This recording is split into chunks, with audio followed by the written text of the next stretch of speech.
You went to sleep last night, and the night before, and every night before that, for every night of your life, surrendering consciousness with remarkable trust for something you have never fully understood.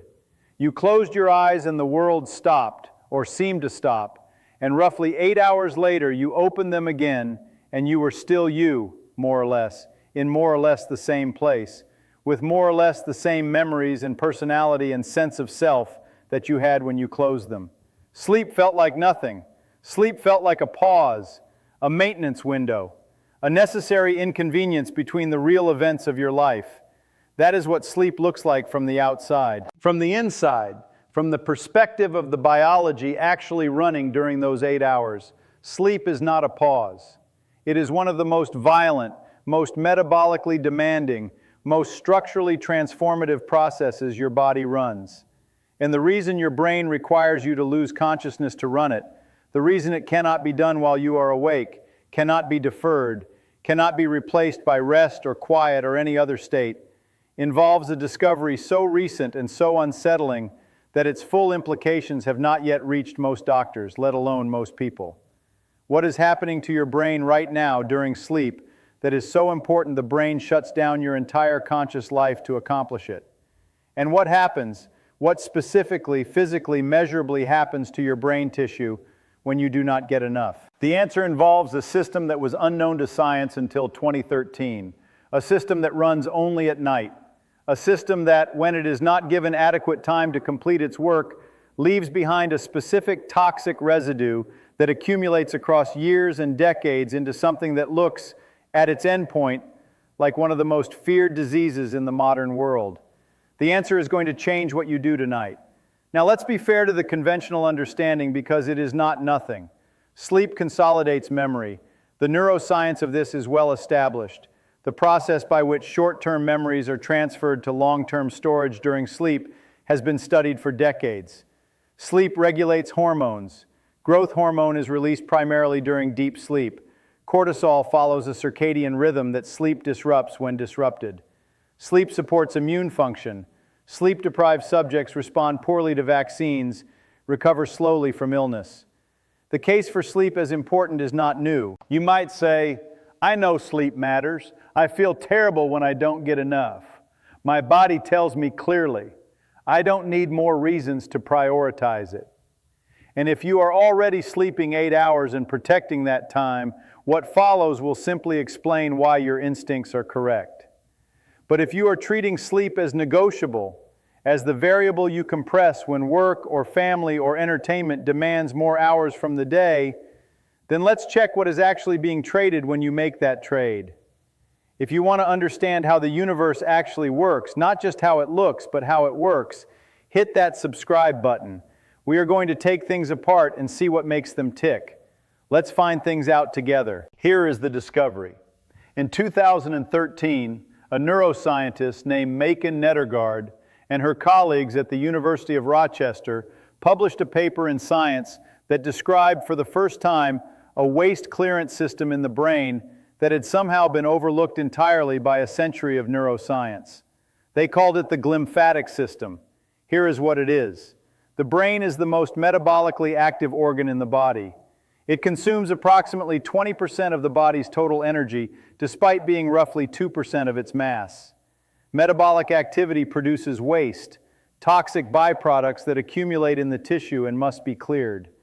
Every other organ in the body uses the lymphatic system to drain these waste products, but the brain is sealed behind the blood-brain barrier, a selective membrane that prevents most substances from passing between the bloodstream and the brain tissue, protecting the brain from pathogens and toxins, but also preventing standard lymphatic drainage. So how does the brain clear its metabolic waste? For a long time, the honest answer was that nobody knew. There was no obvious mechanism. The brain seemed to lack the waste clearance infrastructure that every other organ has. What Nettergaard found is that the brain has its own parallel system, and it is extraordinary. Cerebrospinal fluid, the clear liquid that surrounds and cushions the brain and spinal cord, is pumped through channels that run alongside the brain's blood vessels, driven by the pulsation of arterial blood flow. This fluid flows through channels formed by specialized support cells called astrocytes, which essentially form pipes around the blood vessels. The cerebrospinal fluid washes through the brain tissue, collecting waste products, and drains into the lymphatic system at the base of the skull. The system is elegant, the system is essential, and the system operates almost exclusively during sleep. Here is the analogy that makes this concrete. Imagine a city that can only run its garbage collection trucks at night when the streets are empty.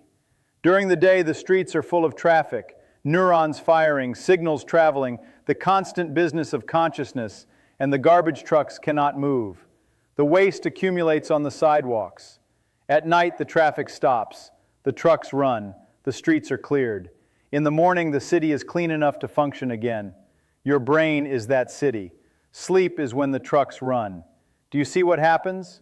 Now here is the specific waste product that makes this not just interesting but urgent.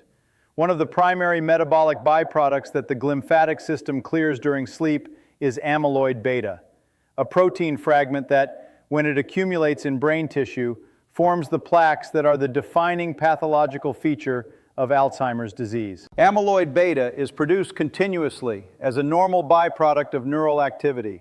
It is not inherently toxic in small quantities. The problem arises when clearance fails to keep pace with production. When glymphatic clearance is inadequate, when sleep is insufficient, disrupted, or of poor quality, amyloid beta accumulates faster than it is cleared. The excess precipitates into plaques. The plaques trigger inflammatory responses. The inflammatory responses damage neurons. The damage accumulates across years and decades into the clinical syndrome we call Alzheimer's disease. This is not a speculative chain of inference. Human studies using PET imaging have shown that a single night of sleep deprivation produces a measurable increase in amyloid beta accumulation in the brain, concentrated in the regions most affected in Alzheimer's disease. The accumulation is detectable the next day. It partially clears with recovery sleep. But the research suggests that chronic partial sleep deprivation, the kind that most people in developed countries practice routinely, sleeping 6 hours instead of 8, treating the 2-hour deficit as a manageable trade-off, does not fully clear. The deficit compounds. This is the part that keeps me up at night, or rather, this is the part that should be putting you to sleep at night, because here is the implication stated plainly.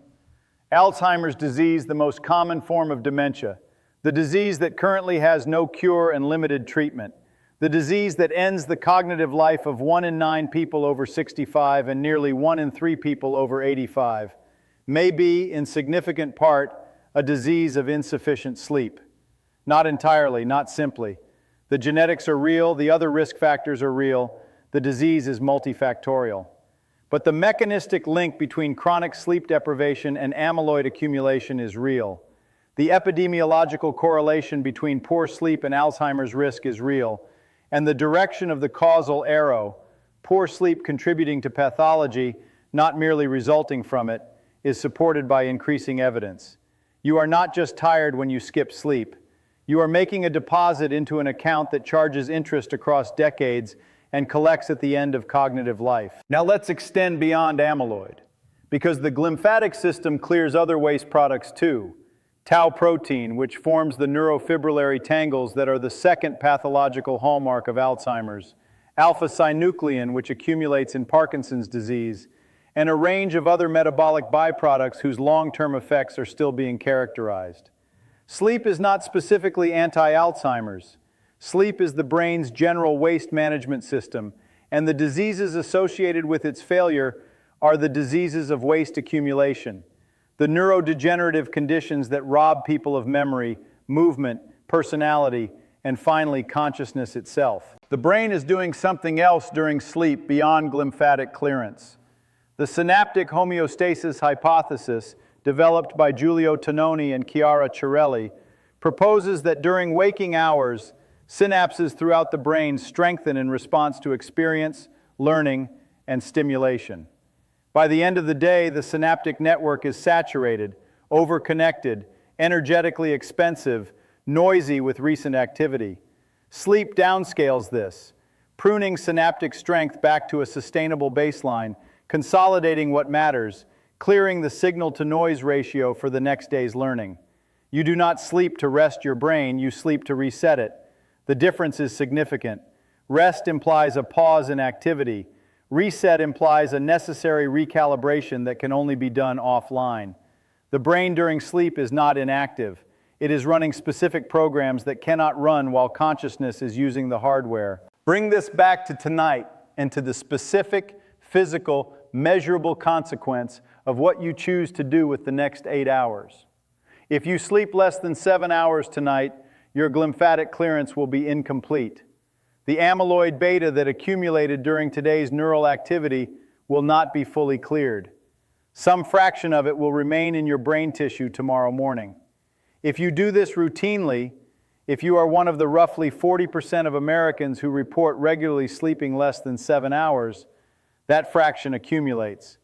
Slowly, over years, over decades, building toward a threshold that the brain can compensate for until it cannot. The compensation feels like normal aging, the occasional word you cannot find, the name that takes a moment longer to retrieve, the processing speed that is not quite what it was. These are not inevitable features of aging. They are, in part, the cumulative cost of a waste management system that has not been given adequate time to complete its work. But here is what I find genuinely hopeful about this, and I want to say it clearly because the story should not end with despair. The glymphatic system works. Given adequate sleep, it clears the waste. The accumulation is not irreversible in the early stages. The brain has been running this system successfully for the entire history of our species. And the fact that we now understand the mechanism means we can make informed choices about protecting it rather than just following vague advice about sleep hygiene. You have a waste clearance system in your brain that runs at night and protects you from the accumulation of the proteins that cause the most feared neurological diseases of old age. It requires approximately 7 to 8 hours of sleep to complete its work. It cannot be replaced by rest, by napping, by caffeine, by any pharmaceutical intervention currently available. It requires the thing that feels like nothing, the pause that is not a pause, the maintenance window that is actually the most important work your brain does. Sleep is not what happens between the real events of your life. Sleep is what makes the real events possible. And now you know what is running when the lights go out. If this twisted your brain a little bit, good. That means it's working. I'll see you in the next one.